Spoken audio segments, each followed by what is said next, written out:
Okay, good afternoon, everyone, and welcome to today's event on the second Trump administration's foreign policy in a first-year review. I'm Lilla Norakish, and I'm a senior fellow for international affairs and academic integrity at the National Association of Scholars. I'm delighted to be your host today. On behalf of NAS, I would like to thank you all for joining us. The second Trump administration entered office facing a global environment shaped by ongoing conflicts and structural geopolitical competition. Russia's war in Ukraine continues to challenge the European security and raises questions about deterrence, alliance commitments under NATO, and long-term stability in Europe. At the same time, tensions in the Middle East, competition over critical materials and minerals and energy sources, and growing strategic interest in regions such as the Arctic and Western Hemisphere in general have become increasingly central to US foreign policy debates. The second Trump administration inherited a set of unresolved crises and strategic pressures that require decision about how the US uses its economic, diplomatic, and military tools. Today, our panel will explore how the administration's approach to these issues has begun and how it shapes during its first year in office. We will begin with the broad assessment of the administration's foreign policy approach and then turn to several regional questions, including the developments in the Middle East, the growing strategic importance of Greenland and the Arctic, and the US policy towards Venezuela and the Western Hemisphere defense in general. I would like to encourage our audience to submit their questions through the Q&A in the chat. With that in mind, let me introduce our experts. Dr. J. Michael Waller. Dr. Michael Waller is a journalist and investigative writer on national security and political warfare and serves on the editorial board of the NATO Defense Strategic Communications Journal. In addition to his academic and policy work, he brings direct scholar practitioner experience from Latin America, including participation with the Nicaraguan resistance and counterinsurgency campaigns in El Salvador, Guatemala, and Colombia. Dr. George Bogdan is the Senior Counsel for Trade at Continental Strategy, where he focuses on cross-border policy and international trade. In 2025, he served as Executive Director of the Office of Trade Relations at U.S. Customs and Border Protection, acting as the agency's primary liaison to the international trade community during a period of significant change in U.S. tariff and trade practices. His experience spans government service, private legal practice, and policy research, and his writing has appeared in outlets including the New York Times, the Washington Post, the Atlantic, the Wall Street Journal, War on Drugs, and Lawfare. Dr. Ian Oxnevad.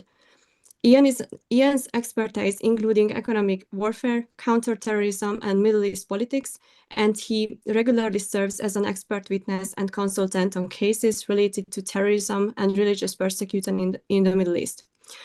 Ian works spans both academic and policy audiences. He is the author of Middle East Politics for the New Millennium, which anticipated elements later reflect in the Abraham Accords, and States, Banks, and Terrorism, which examines banking regulation and counter-terrorist financing laws in the Middle East. And Ian works for the National Association of Scholars as a senior fellow.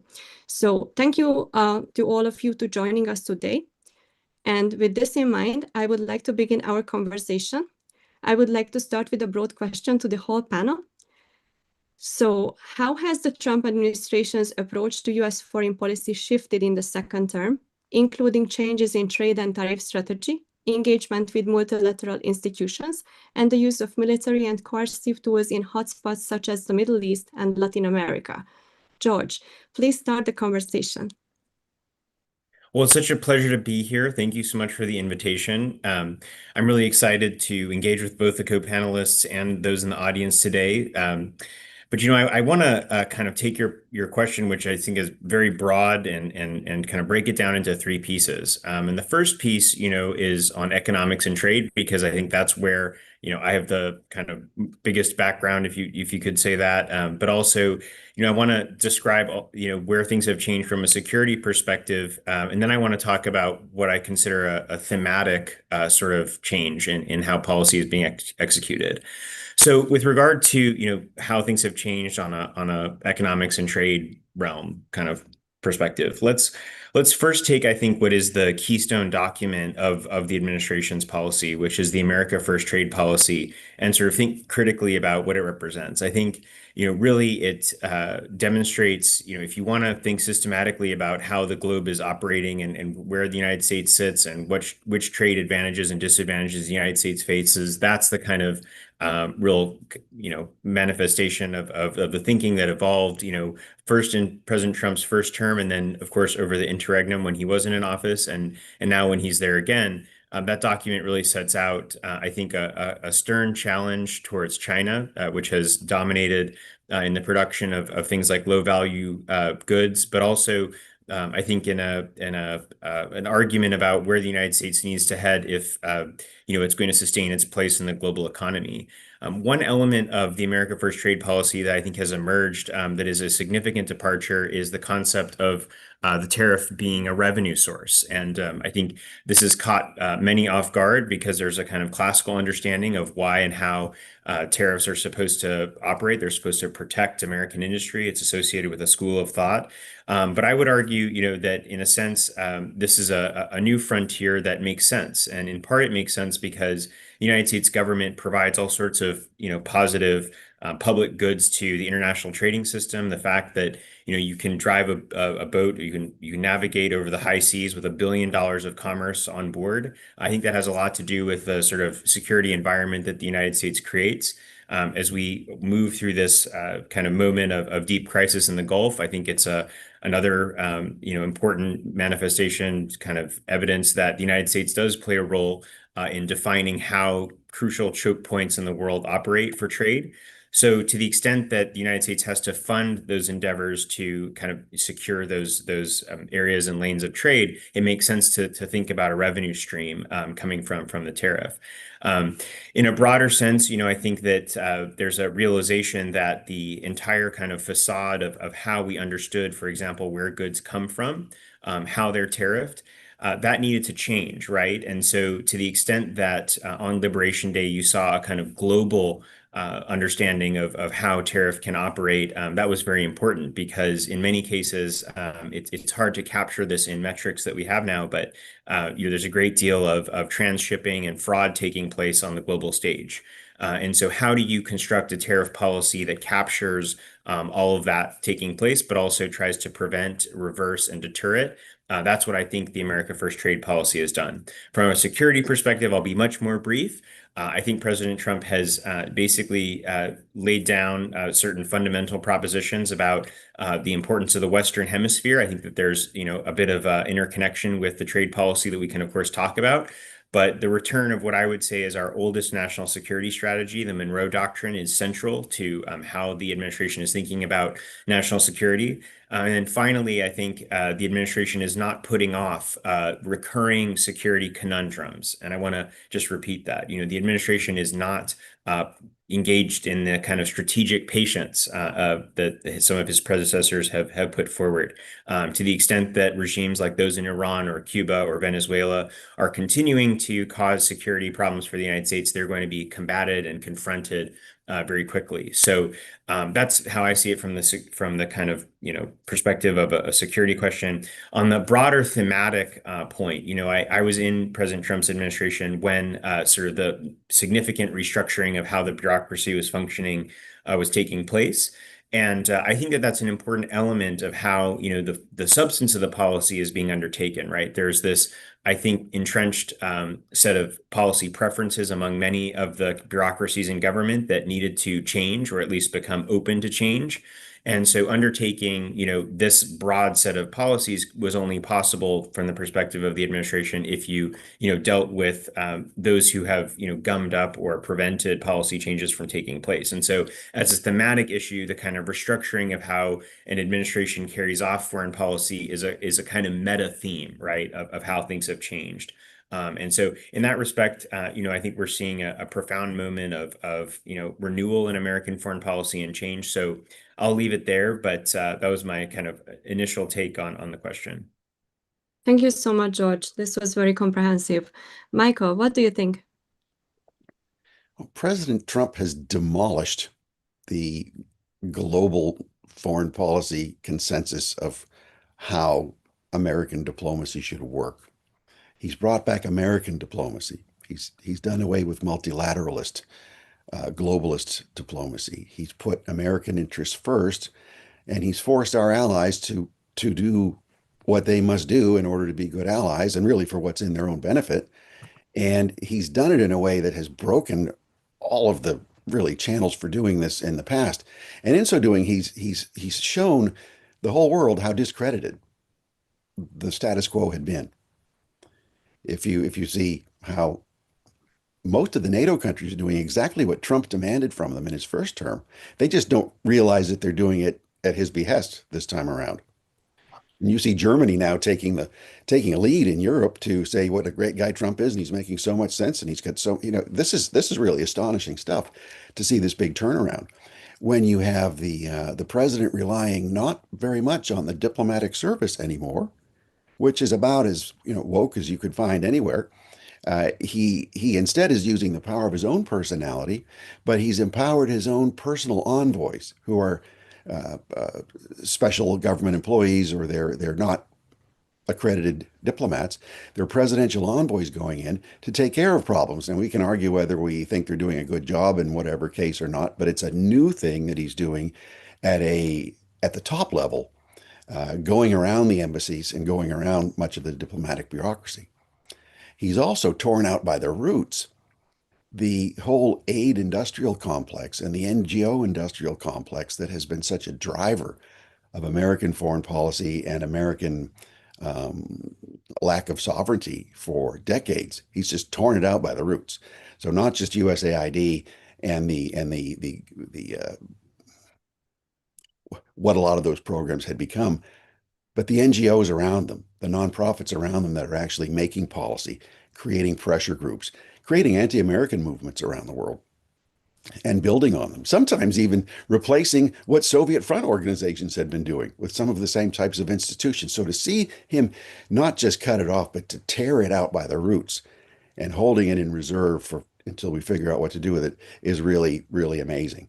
And then another part of that element that's been so revolutionary in his approach is, and it hasn't gotten a lot of publicity because the CIA director is very low key, but the changing of how our intelligence analysis is done once we've collected it. If you look at just from the public leaks and the declassification of so much of the analytical products from the CIA, you can see it's fundamentally flawed. The very premises of the worldviews of it, fundamentally flawed. And you can see this in the losing, whether it's a forever war or a forever arms control program or whatever else. You can see how the whole analytical basis of our intelligence community from the political side was not serving the American interest. So CIA Director Ratliff has been changing that. So these are, and any president needs good intelligence and sound analysis for deciding how to deal with certain countries and certain issues. So I think, there's a lot more to come, but the president's just completely changed the world. Thank you so much, Michael. You raised some very interesting points about redefining broader strategic and diplomatic environment. Ian, I would like to bring you as well. What do you think about this? Yeah, thanks, Leila. I think there's two things, and I'm not really going to disagree with George or Mike here because I think they're both accurate. I think there's a return to sort of a pre-World War II hemispheric security mindset and identity on the part of American foreign policy, in the sense that, we're not a European power. The United States is its own power. Notably in Munich, Marco Rubio was asked, "Is the United States a European power or a power in Europe?" And he didn't give them a direct answer. Instead, he talked about the war in Ukraine, and I think that speaks to a broader rejection of two orthodoxies, one from 1945 to the end of the Cold War, and this, that the United States has to protect this very specific idea of democracy and liberalism on the one hand, but then also commercialization and just sort of globalization on the other, that predominated since 1991, largely at the expense of American interests and self-interest, and just the ability to define those interests at all. Um, and I think he's rejecting those. I think he's trusting partners, American partners that were not part of necessarily formal alliances, but are nonetheless valuable partners. Ukraine being one, Israel certainly being one, but India and Latin America with the Shield of America idea. These are not established in NATO or anything like that. These are sort of bilateral and regional agreements, and I think Trump is giving these sort of smaller powers the credit that they're due in terms of being partners. And I think he's rejected as well, because we're going to talk about the hemispheres and East Asia and Latin America, et cetera. He's rejected this almost myopic American view of regionalism. There's the Middle East. 2011, Hillary Clinton in the Economist, I believe, did an article where she said that the future is going to be determined in Asia, not in Iraq or Afghanistan. Well, that's geographically incorrect. Of course, Iraq and Afghanistan are in Asia. And what's going on in the Middle East now, I would say, certainly relates to China, which we'll talk more about. But that rejection of regional compartmentalization, I think, is huge and is a step in the right direction in terms of just American foreign policy thinking in general. And that sort of adds to the updated version of sort of the hemispheric mindset that existed before the world wars that sort of brought the United States into this sort of Atlantic centric or Euro Atlantic centric way of thinking. Thank you, Ian. You also added some very important points. And before we move to the specific issues on the Middle East, I would like to ask the panel if you all want to respond to each other or reflect to the general directions of the Trump 2 foreign policy. Yeah, well, the regional point is a really important point, but it also links with other regions of the world where you're looking at nodes of importance in the world. So really Iran, I think if you're going to see boots on the ground in Iran, it's likely to be on that little 7 square acre piece called Karg Island, which is where 90% of Iran's oil exports come from. You control that island, you control the economy of not just Iran, but you dominate much of that region, because now it's in our interest more than ever to keep the Straits of Hormuz open, and that means bucking up countries that might not like us and might play both friend and enemy to us, and all of a sudden they're going to be completely dependent on us. And then knocking out Lloyd's of London as a main insurer, really that's one of the greatest assets the British have left, and they don't have it as an asset anymore, as a dependable asset for transportation of oil. And then making Xi Jinping dependent on Trump's goodwill in terms of getting its oil, whether it was from Venezuela or from Iran, both sanctioned oil at deeply discounted prices, or the Arab oil that is now sensitive to what Trump wants. So Trump, just by doing what he did in Venezuela with that one quick move, in Iran right now, has effects all around the world. So this gets back to Ian's point that regionalism is a thing of the past. Yes, so now that we are already talking about the Middle East, so I thought that I'm bringing in the first core question here. What's the strategic logic behind the administration's approach to Iran and regional security? Is it deterrence, restoration, escalation management, or something else? Ian, would you like to start? Yeah, no, of course. I think people need to zoom out, and people seem to discount history a lot. We see this a lot at NAS, where people don't think it has any use, but history is precedent. And if you study it closely enough, it doesn't lie. Projections are often wrong, but history isn't. And if you go back to the early 16th century, you could look at the Portuguese. Now, at the dawn of the 16th century, Portugal was at western end of Europe. It was incredibly impoverished.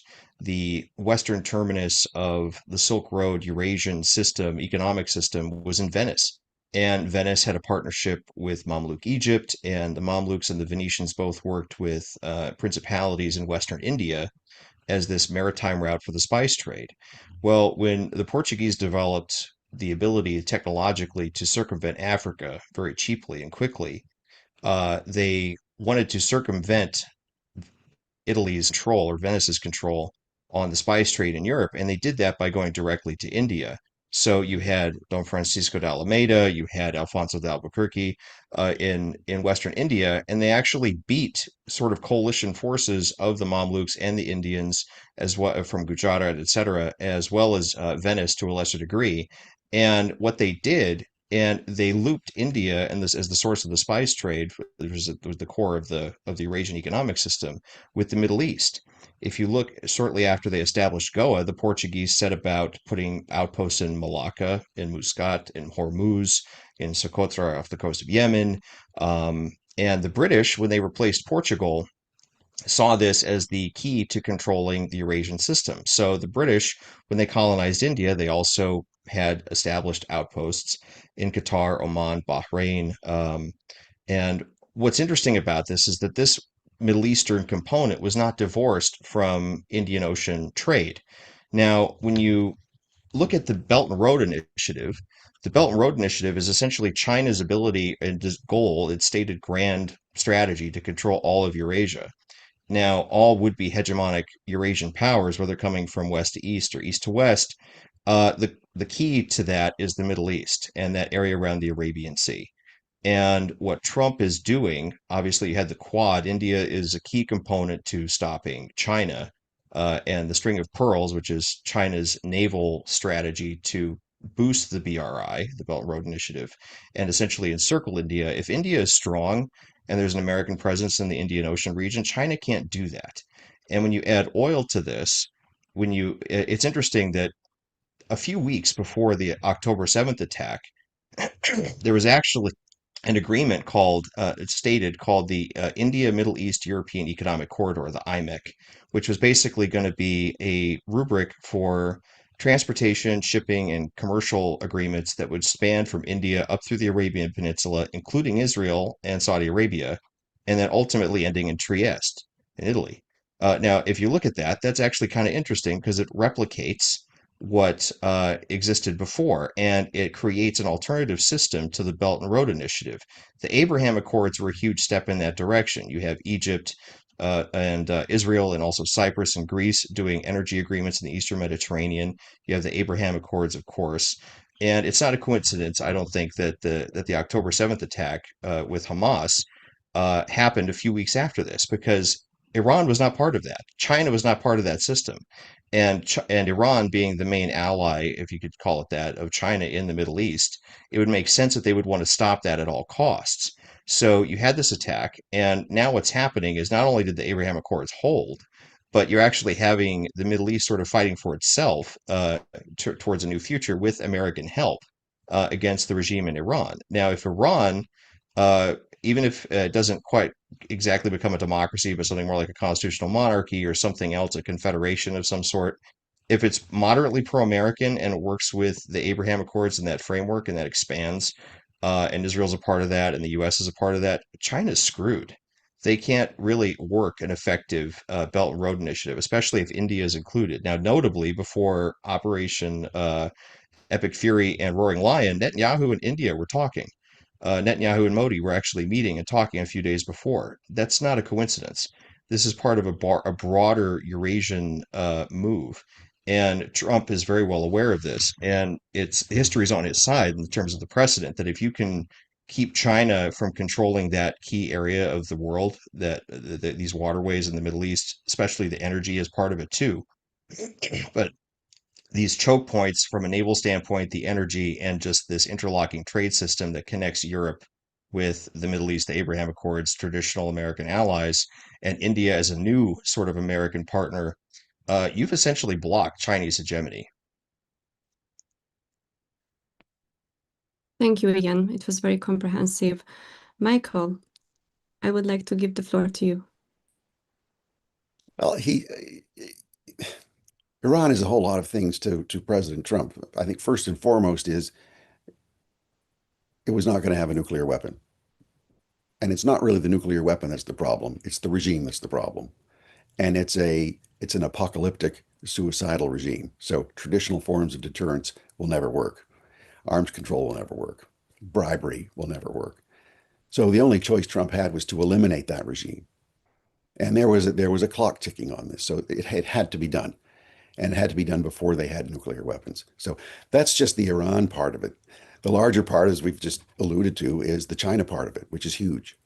It shows that China and also Russia, they cannot protect their allies anymore. Even on the contiguous landmass, they can do nothing to stop the United States from going after their their key peripheral interests. So that's a very important point. It's an important issue to show Arab countries, especially the Gulf states with their Bedouin cultures, and they play all sides of the field much of the time, if not all, that they can rely on us, or that they have no choice but to rely on us, because we're taking care of a threat that many of them were even helping because they were playing both sides. And this is also an extension of the success of the Abraham Accords, because when you even have Qatar on the side of Israel in a war on Iran, that's a really big deal because of Qatar's sponsorship of Hamas and the Muslim Brotherhood. So lots of dynamics are going on here all at the same time, not least of which is another one, which is China's export of its weapons systems and Russia's export of its weapons systems. High-tech systems that were touted as among the best in the world, completely worthless. What does that say to every other country in the world that's building a defense system based on China? What does it say to other countries in the world that have high-tech surveillance systems that the Israelis could easily hack, and that's how they were actually witnessing the bombings of the targets that they were killing? So I mean, it's a whole new thing now. It shows that these technologies are not what they claim to be on the Chinese and Russian side, or that the American and Israeli countermeasures are far superior. So this goes beyond just the geopolitical side to the industrial side, to the technical side, to the AI side. It underscores the importance of the AI race between the West, or the U.S. really, and China. It didn't come out into the public fore in this conflict, but there's so much use of AI in this conflict that once people sit back and start looking at that, you really have to consider, which side do we want to win if China has a strategy to be dominant in AI by the year 2030 to set the world standards. So if we're to continue to maintain our posture with allies that need us for their own existence, we have to be always at the forefront on AI, which raises a whole lot of other questions. Thank you, Michael. George, please go ahead. Oh, thank you. I mean, I don't want to speak for Ian or Michael. I'm really inspired by their comments, and so if we have a moment, I'd love to kind of draw together what I think are some emerging themes among the three of us, right? Which is that to the extent that flexible realism, can fit, all of these different initiatives under, a broader framework, what attributes of that foreign policy might there be? And so I can think of sort of two or three, but I want to, just underscore first that I think that word flexible should not be misunderstood. It doesn't mean, anything under the sun, right? It means how are you going to avoid the determinism, which is often associated with realism, this concept that, power and might define everything. How are you going to move within the constraints that the United States does occasionally face, but also to embrace the opportunities in front of it? And so I think that kind of current ongoing, kinetic operations of the administration, but also the insistence that the tariff policy will return, these are examples of, I think, taking into account, where the U.S. has leverage, right? And that's where I think this kind of concept of flexibility comes in.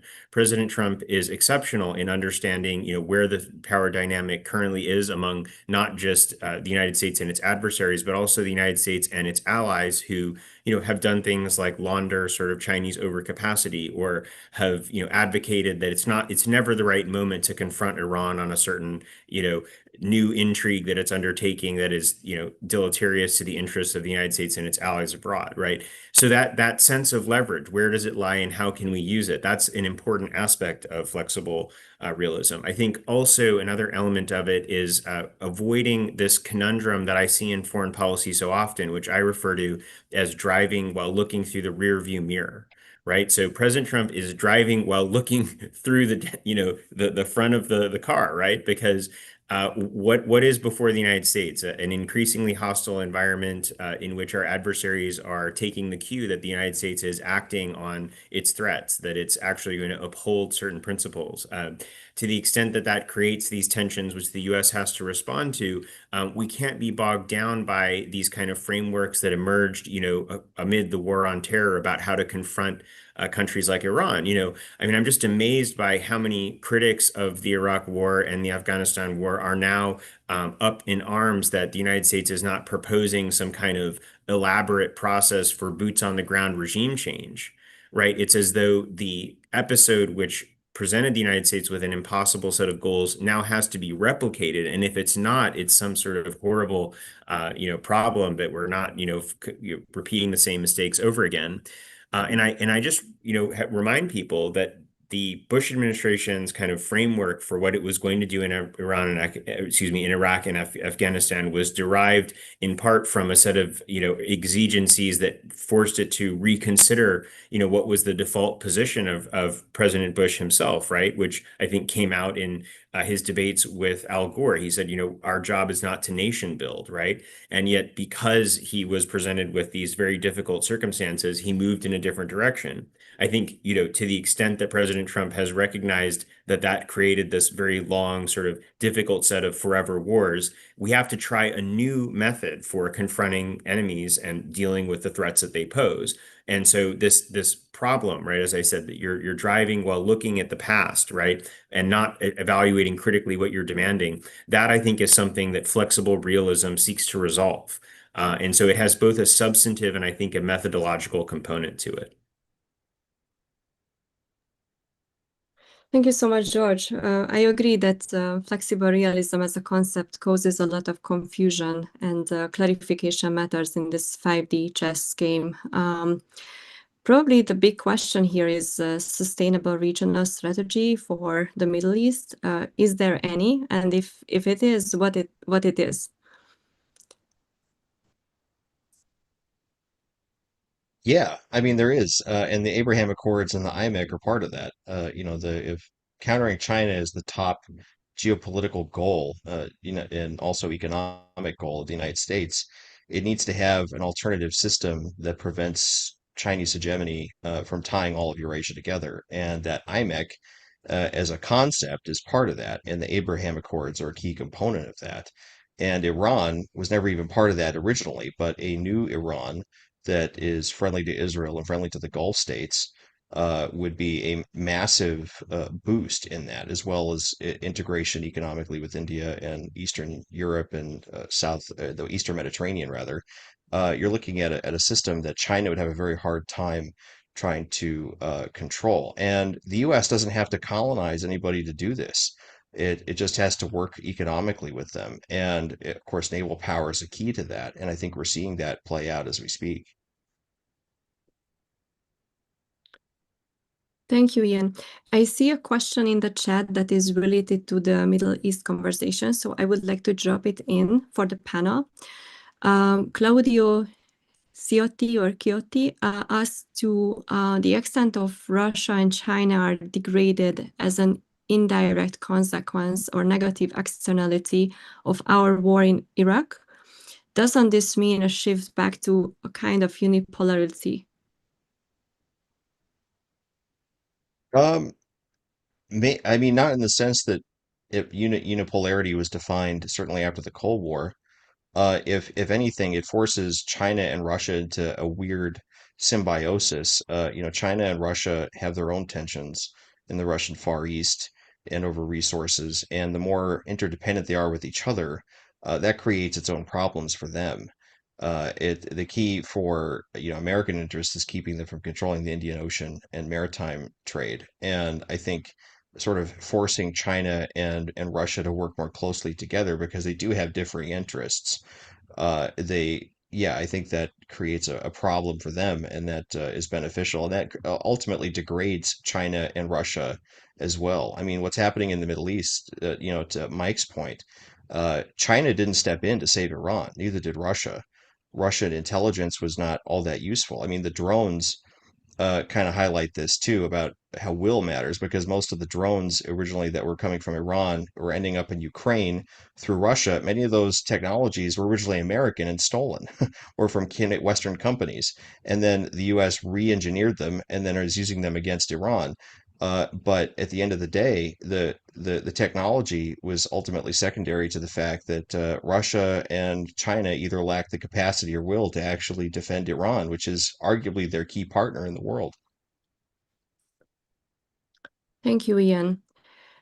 Unless there's anything else here, I would like to move to our next topic on the Western Hemisphere in general, and the first subtopic here is Greenland. Um, we saw that Greenland recently got a lot of attention, and it sits at the intersection of the Arctic sea lanes, missile defense architecture, and untapped reserves of rare earth minerals essential to defense systems and advanced technology. How central is Greenland and its critical minerals and strategic location to U.S. national security? I would like to begin with Michael this time. Greenland's extremely important, I think, least because of its minerals and mostly because of its coastline and its geography, where it not only sits right in the ballistic path between most of Russia's ICBMs and many of its ballistic missile submarines in the Arctic and us. So it has to pass over Greenland territory, as you said, Lila. It's got a missile defense value right there. And its geographic space for its maritime value, where it's sort of, if you view the region as a giant Panama Canal, and you see China seeking to become an Arctic power, which it will become, but it has to pass either through the Bering Straits between Alaska and Russia, that very narrow area, or it has to pass through past Greenland, whether it's through the Northwest Passage, once traversing the Bering Straits, or through the channel, with the UK and Iceland. So we have to stop that from happening. And as the Arctic ice continues to melt, we're going to have less of a submarine advantage than we already have, because that's where our subs are lurking, and Russian subs are lurking for a nuclear attack. Well, when the Chinese deploy their ballistic missile submarines in the Arctic, they're going to be using that same ice pack as their camouflage, but that ice pack is starting to melt. They're already devising a channel to create a almost year-round shortcut across the North Pole for trade purposes, but also for naval purposes. This has a huge effect on us. So if Greenland is a Danish colony, and Denmark is not going to do what it is required to do as a NATO ally to defend it, and therefore us, against Russia and China, it's our obligation to have a say in Greenland's future. Thank you. I would like to add that Greenland is a coast state for Denmark. I don't think they would be happy to be called a colony as of 2026, just for the record. But thank you so much. I think it was a very important addition. And I see a question in the chat about NATO and its role in the Western Hemisphere and the defense structure. So I would like to ask George to also cover this.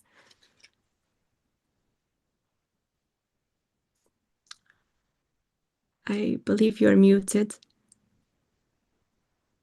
Thanks. I'm just taking a look at the question here. Is it the one from Ron? I see another one from Kent Paxton on NATO and an anticipated political Western Hemisphere defense structure. I haven't seen the other one, but you can address any of them. Sure. Well, I want to make sure I'm understanding the question. So you're saying that there might need to be an alternative structure to NATO in Europe? I believe that's the question. Sure. Sorry, but I just want to make sure I'm clear on it.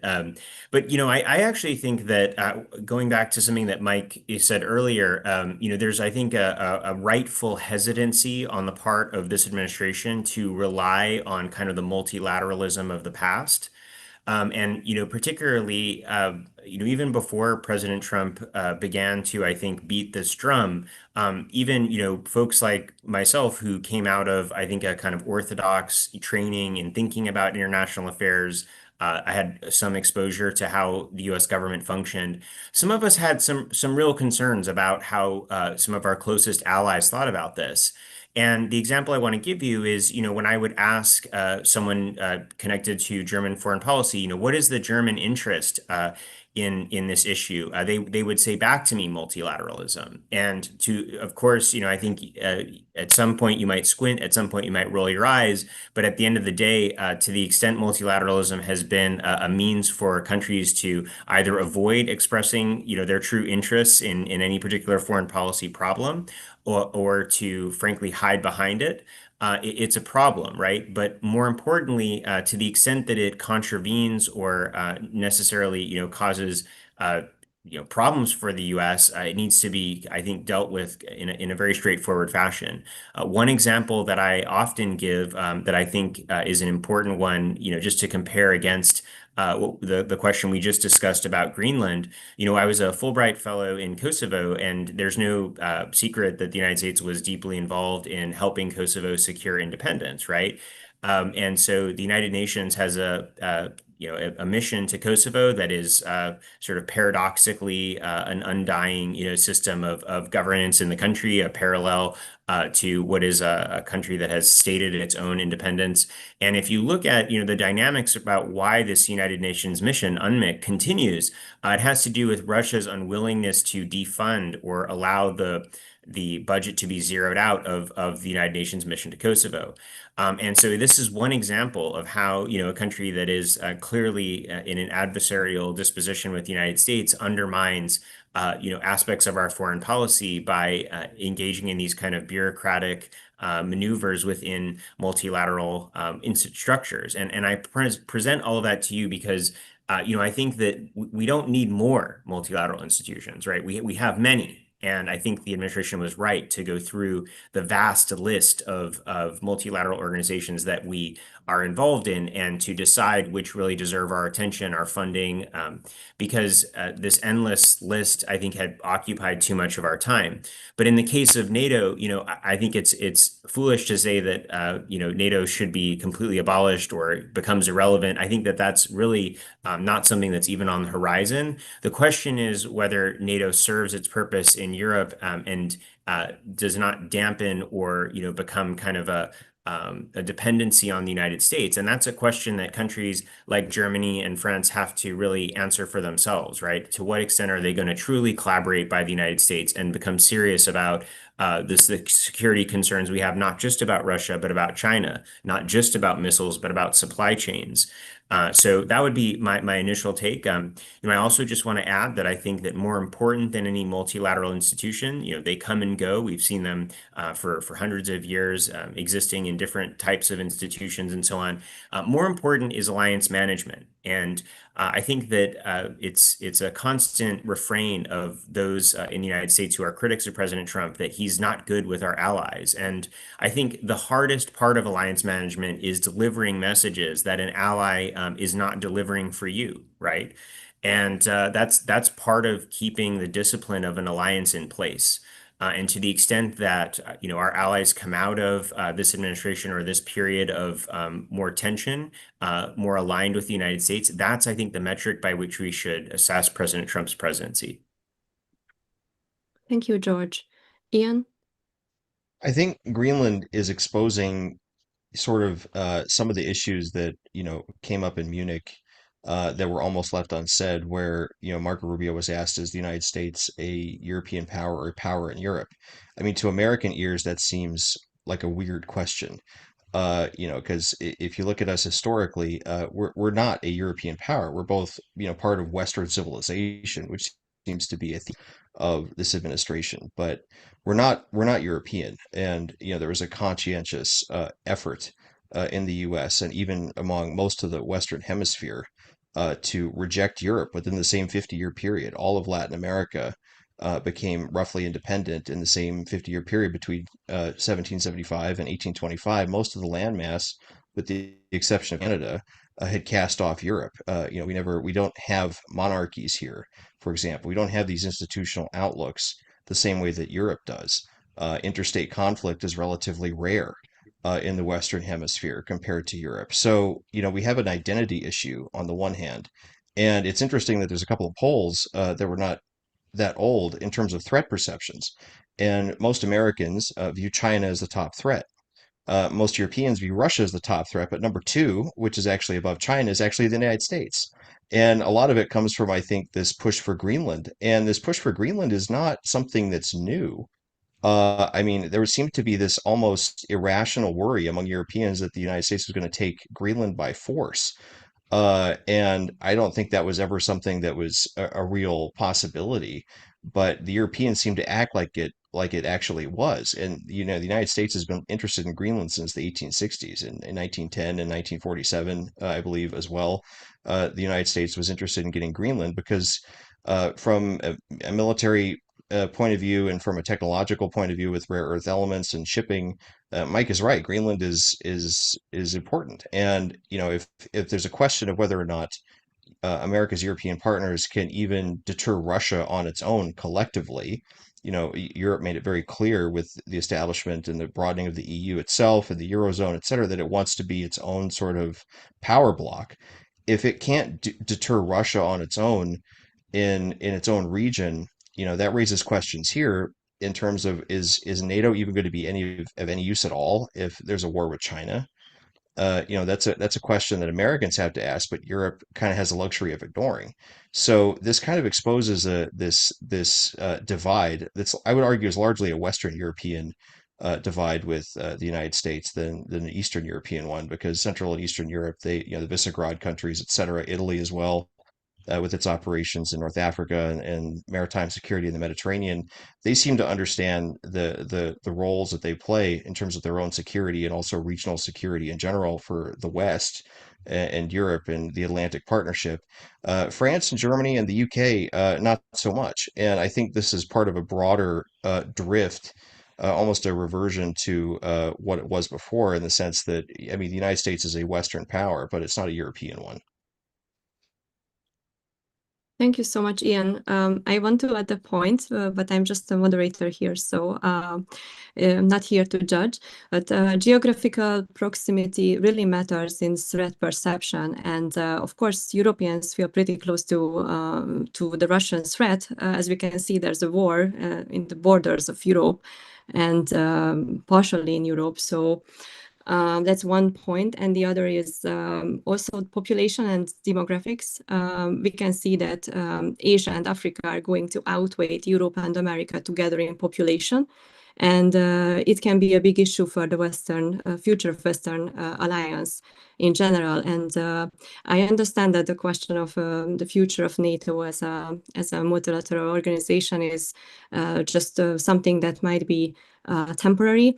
However, our future as the Western world is hopefully not a temporary issue, and we can only rely on each other with the United States and Europe.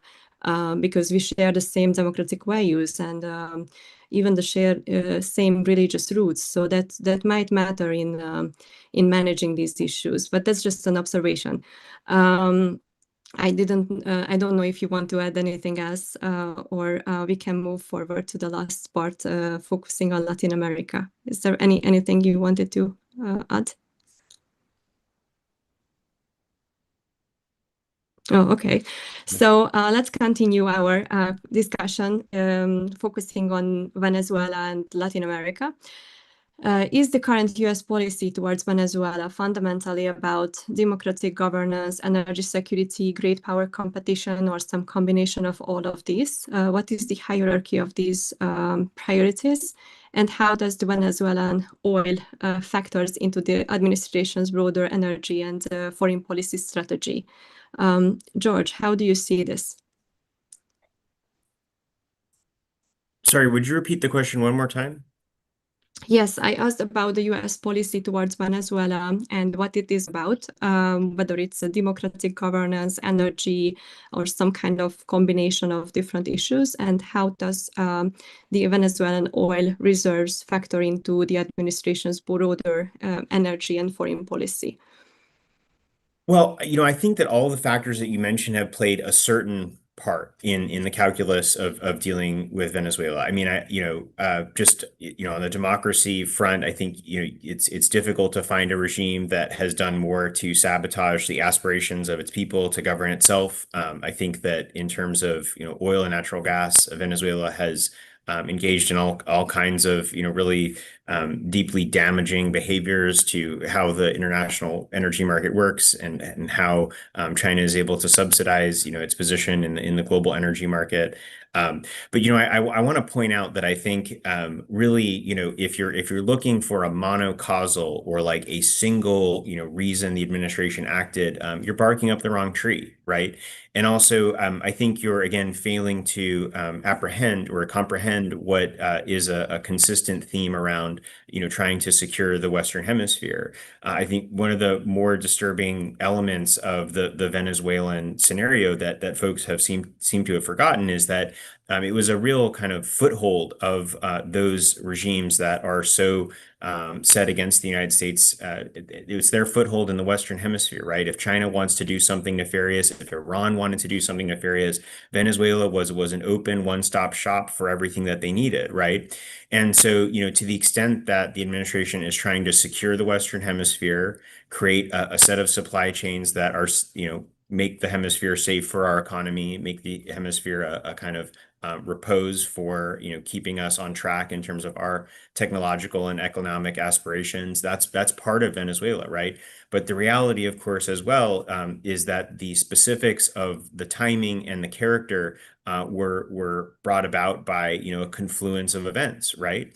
And so Maduro himself, I think, was uniquely positioning the country to play a nefarious role towards the United States. I think that the fact that he was so openly engaged in a kind of transactional foreign policy with China created a great deal of immediacy, right? And so all these factors played into the decision making of the administration. But again, to the extent that you are looking for what Weber might have called a world image that's going to govern everything that President Trump does, even in the case of one country, you're asking the wrong questions, and you're hearkening towards a mechanism of foreign policy which is not at play, and perhaps usefully not at play in this administration. So. Thank you so much, George. Ian. Yeah, I'm going to reiterate what George said, but in a slightly different way. I think it's multifaceted, the rationale for what's going on in Venezuela.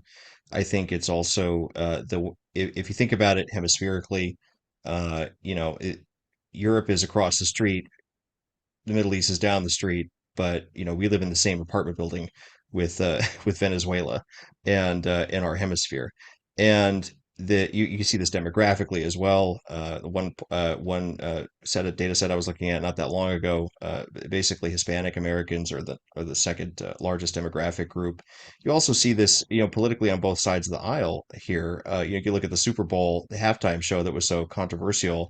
At the end of it, you had this group of flags that were all American flags. There's this idea that America is not just the United States; it's also these different Latin American countries, and I think that that's all true to a degree, in the sense that this is our neighborhood, this is right next door, and having a hostile power from Russia or the European powers in the past or China. That's a major threat, and the fact that it's an authoritarian regime is certainly part of that. But this is sort of a reorientation to just taking care of our own neighborhood. Thank you, Ian. Michael, do you agree? Well, I agree with everything so far, but there's also a lot more. So pulling out Maduro, first it was a response to originally an Obama indictment, and then a Trump indictment that the Biden administration kept. It was superseded, meaning this was an indictment against a criminal cartel leader. So we couldn't just sit there and let it remain when he's emptying his prisons and sending the gangs to our country to prey on us. So it's an aggressor regime that had been kicked out of the Organization of American States. The whole hemispheric, sort of the little UN of the hemisphere. And so it was a rogue regime, and it had to be dealt with. But again, it was pulling out that pin that set a lot of other things in motion. Trump didn't do he didn't do the forever war nation building strategy of sending in troops to install a new government because the Venezuelan opposition is not equipped to take over the country.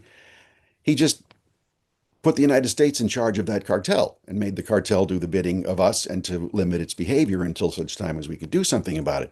What happened then when that happened? we took control of Venezuela's oil exports and the money from those oil exports. When that oil is unsanctioned, the price goes up so that Communist China, if it wants to continue to buy it because it's built refineries just to process that oil, uh, they're going to have to pay full price for it. They Going even further, that oil was also being used to keep the Communist Party of Cuba in power. That's not happening anymore. And when Cuba was still relying on Pemex, the Mexican state oil company, for its oil, all Trump had to do is just gesture to the president of Mexico, who doesn't really have good feelings toward us. And Pemex cut off the oil to Cuba. So that regime is just collapsing on its own and falling into our hands. And what it's doing, apart from the democracy and freedom parts of it, which might or might not come, it's going to end up kicking the Russians and the Chinese out, depriving Russia of the ports there, depriving Russia of the strategic bomber and reconnaissance aircraft bases and refueling facilities there. And so it's going to be a big boon to the United States and restore the Monroe Doctrine for the first time since 1959. That's the first part of it.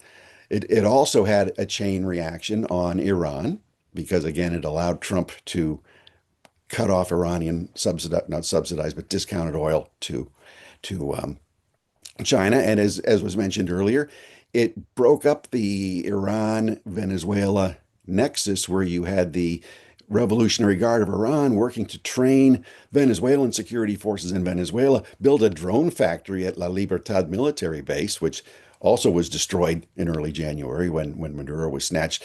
So you've got now reverberations all around the world on Venezuela. So it's our regional cleanup for the Trump corollary to the Monroe Doctrine. It's pushing out China. It's pushing out what Russia has left and other imperial presences like what Iran had with its jihadist networks there and Hezbollah networks there. And it's got the domino effect on China, as it will on other left-wing forces in the region, to the point where you even have the president of Colombia, who himself was with a narco-guerrilla group, the M19, first attacking Trump for hitting these cocaine boats, to now joining Trump and deploying the Colombian military to attack those same types of vessels with U.S. coordination. So it's dividing the whole left anti-U.S. movement in the region, which is a wonderful thing to see. It hasn't been done before. Thank you, Michael. These are very important points, and it raises a question I also saw in the chat. What does Venezuela and taking out Maduro mean for Cuba? Well, I'll jump back in then. The Cuban regime's dead. Its life support system has been cut off. So now it's just going to starve in its bed, and they're going to cut deals with us, whether they like it or not. We might not be satisfied with the deals. I'd much prefer a Romanian style revolution in Cuba to a nice orderly one, but that's just a personal preference. The point being, though, that regime is going to go, whether we have to pay it to go or whatever, it's going to be gone, and we'll have this 60 odd year nightmare, almost 70-year nightmare finally behind us.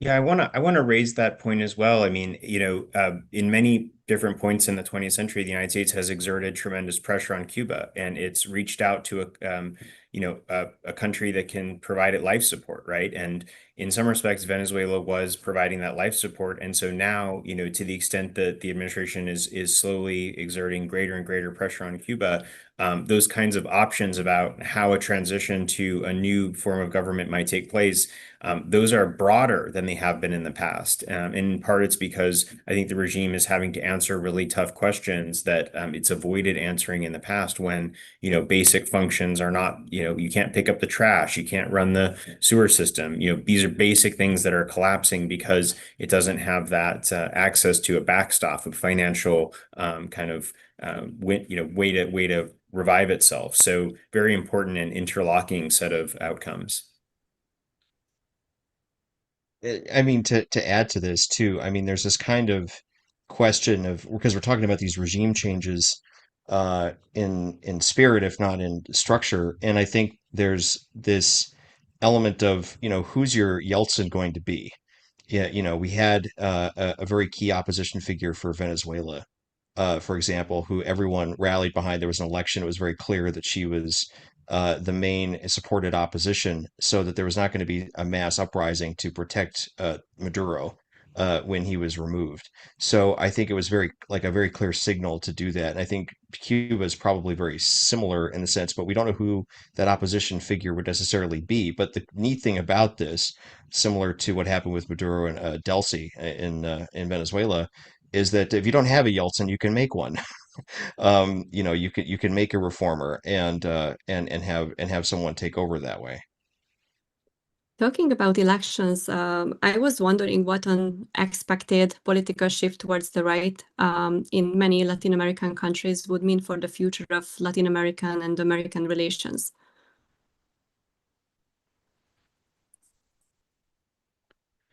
Whenever you've had a conservative government in Latin America that's forward-looking, meaning not a conservative in the status quo sense, but conservative in the freedom sense, you have economic prosperity.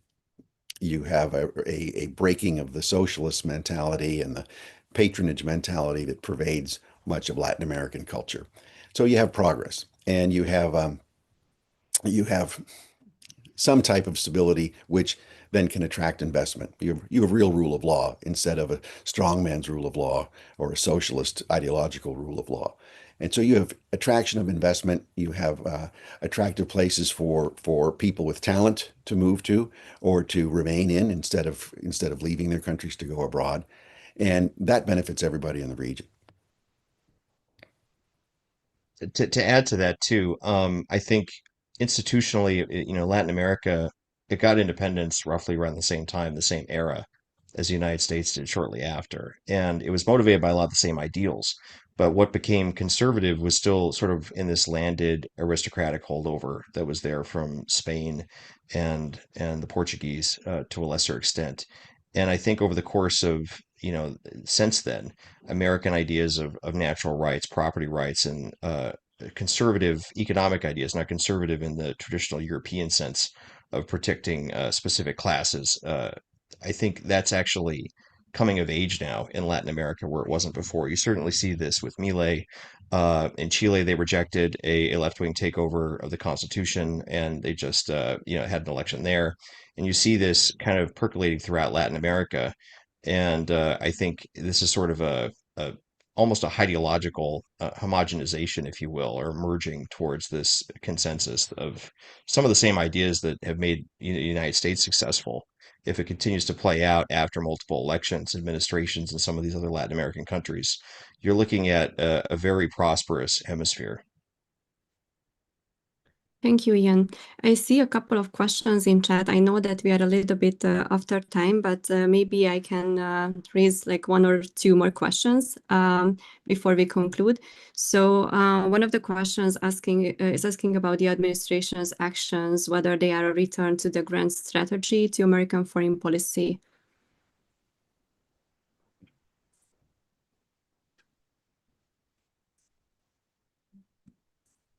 Well, I guess I would jump in on this point, and I think that grand strategy is one of those concepts that lots of people like to sort of associate their ideas with, that try to sort of fit their own ideas under. If you broadly want to cast grand strategy as taking a comprehensive index or assessment of what your means are and trying to apply those means to various ends, I would say in a very significant way, President Trump has, dealt an important kind of bolstering blow to a foreign policy establishment that had sort of backed off from the idea that the United States had a set of national interests that it was its responsibility to, pursue first and foremost, right? And I think that's a good thing. I think that the creativity and the dynamism within the administration, I will say also that I think there are, fearsome debates that happen about ends and means and how they should be structured. That in itself is moving us towards, I think, something of a new equilibrium in terms of how the U.S. looks at what its national objectives are. In the past, that kind of pretense that the United States is supposed to be doing good in the world, or operating as a pillar of this kind of multilateral order, that had served to sort of supplant the pursuit of national objectives, right? That we're serving the American people who, at the end of the day, foot this tremendous bill to have this big footprint in international affairs, right? And so, in that sense, again, I think that to the extent the administration has a frame of reference, grand strategy is a valuable one to assess what's going on. I also just want to, address what I think is the recurring kind of critique of the administration, which is that all of this is chaos, that there is no straight path, that the administration is sort of deciding on what to do on a moment to moment by basis. I would just, put to folks that make that argument what Dean Acheson said about American foreign policy, that it's a bit like trying to play poker with your cards up and everybody else holding their cards close to their chest.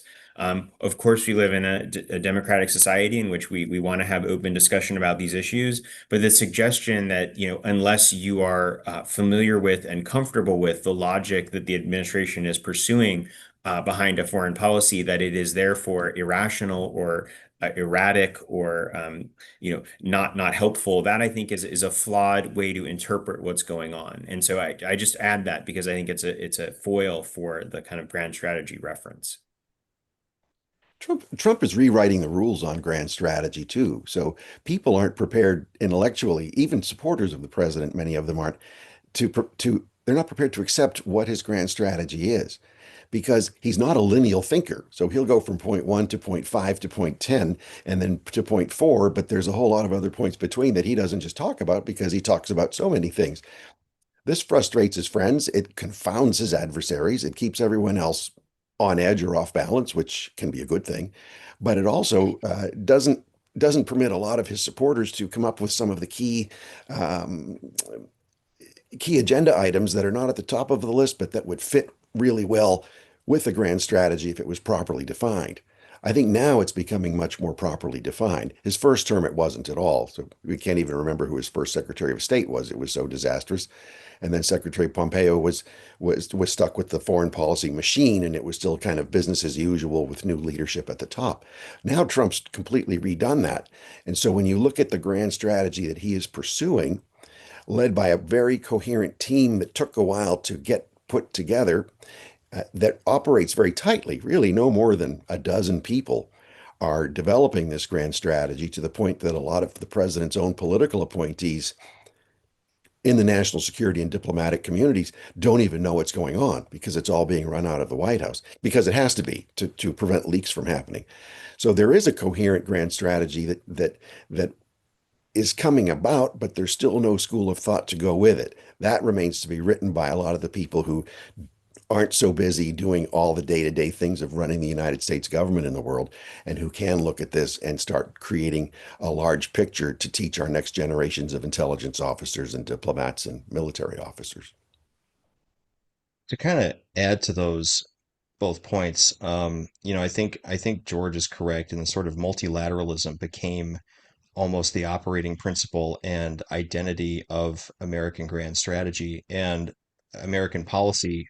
The United States almost ceased to be an actor at one point and instead became an idea of multilateralism, which is not only impossible to define and constantly shifting, but it's ultimately will destroy and deplete resources and attention. And I think that Trump, if you look at from the business world, for example, a lot of companies that are very successful, they tinker. They don't really follow a specific plan to the bitter end. They keep tinkering and adapting and guided by a common interest. And Trump seems to be certainly bringing that to American foreign policy, but also in the sense because of the orthodoxy of multilateralism, like you don't see who's the George Kennan of the Trump era. Like who's the defining thinker of American foreign policy in the Trump era? And I don't really think that exists necessarily because the establishment is so myopic in its sort of post Cold War multilateral thinking that it can't really comprehend what's happening. So you kind of have to zoom out, look at broader historical patterns, and look closely. And it's not chaotic at all. It's actually very methodical, and it's in line with what existed in the past in terms of American actions in other parts of the world and hemispheric outlooks, etc. So it doesn't really seem chaotic at all. It's just not well understood by those who write the most books. Thank you, Ian. And you just responded to a question I wanted to ask about who is behind the grand strategy. I don't know if you agree with Ian, Michael, and George, or you have a different perspective on that. I think a lot of people are. The president's certainly taking the lead with what he wants to accomplish. And his simple slogan, "Make America Great Again," which a lot of people just dismissed, that's really what he wants to do. That encapsulates his thinking. It's America first. It's America first with allies and partners, but always America first. He's providing the direction. No president should be writing out everything to put the doctrine together. That's what the George Kennans of the world are for. And so you have that coming out of Michael Anton when he was at the State Department at Policy Planning. He had been a speechwriter for the president from some of his most vital foreign policy and strategy speeches in the first term. And he drafted the national security strategy this past year. So he's certainly one of them, but you have a whole lot of others. Some of them are on the NSC staff. A few are at the State Department. You've got Bridge Colby at DOD, very coherent strategist. So you do have those people in there putting this coherence together and turning the president's vision into actual policy. Thank you, Michael. Okay, I think we can go to the last part of our panel, which is the conclusion, because we're a little bit after time and I know that you are all very busy. So first of all, I would like to thank you for this very thoughtful conversation. I see that there are plenty of questions remained unanswered and I will save them for future conversations. For me, it shows, this conversation shows how the second Trump administration is operating in a very strategic environment, and it is defined by a lot of ongoing conflicts and resource competition and, of course, shifting regional dynamics in many ways. We have explored how these pressures are shaping the US foreign policy in the Middle East, the Arctic strategy in Greenland, Venezuela, and the Western Hemisphere in general, and of course, how it affects the broader strategic competition with China. Before we close, I would like to ask each of our speakers to give a one-sentence brief takeaway. Let's begin with George. You know, I think that there's a wonderful expression that reality always wins. And to the extent that President Trump has sort of forced our American, foreign policy elites to come to terms with that phrase, I think that's, what I would stick with here. Reality wins. Thank you. Michael? The American academic community that teaches our diplomats and others has completely failed, which is why NAS is so important. Thank you so much. Ian? I could repeat that 1,000 times, what Mike just said. I think that that's true. I think, if you're a hardcore America First sort of Trump voter, you can look at this and probably you'll be a little worried. America First never meant America alone. Isolationism was never really in the American it was never really in American history, believe it or not. That was sort of replaced in that sort of context. And if you're really skeptical of all the multilateral sort of iconoclasm that's going on, Trump's not really destroying any existing institutions. He did not pull out of NATO. He did not shut up the UN and do anything else. He's creating new things that's better serve American interests. And ironically, most of the institutions that Trump's harshest critics are worried about were institutions that were created by the United States primarily in the first place. So, a lot of the political polarization over Trump's foreign policy, both at home and abroad, is kind of off the mark. Thank you, Ian. And thank you all for your thoughts, for your time and expertise and service. We are really appreciative of all of this. If you have not already become a member of NAS, this is a good time to go on our website and join us. And of course, please stay tuned for future NAS events and discussions. And with this in mind, I would like to thank you for your time again and have a wonderful rest of your afternoon.